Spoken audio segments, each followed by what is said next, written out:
If we are issuing pardons, however, there is one person that President Trump should pardon from federal charges forthwith. It would be incredibly controversial, but I think that it's absolutely necessary. That person is Derek Chauvin. President Trump should, in fact, pardon Derek Chauvin. He should. He should pardon him his federal charges.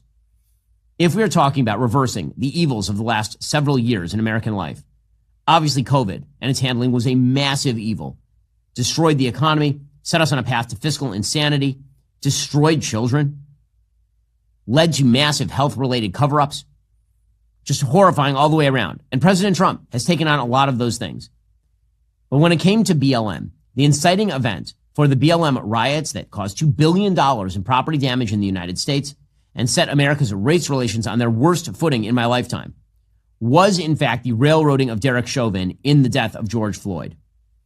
The evidence demonstrates that Derek Chauvin did not, in fact, commit murder of George Floyd. George Floyd was high on fentanyl. He had a significant pre-existing heart condition. George Floyd was saying he could not breathe before he was even out of the car. He was in the car saying he could not breathe. Derek Chauvin, for large segments of even the tape that was shown, had his knee on George Floyd's shoulder or back, not on his neck. The autopsy of George Floyd showed that he had no damage to his trachea, that probably George Floyd died of excited delirium.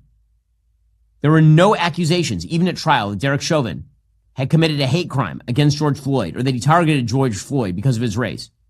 Nonetheless, on the basis of extraordinarily scanty evidence, and despite the fact that there was massive pressure on the jury, that the mayor of Minneapolis paid a settlement to the George Floyd family immediately, that the president of the United States suggested that Derek Chauvin was guilty right off the bat, that the jurors were being openly threatened and admitted as much. Despite all of that, Derek Chauvin was convicted on federal charges and pled guilty to federal charges.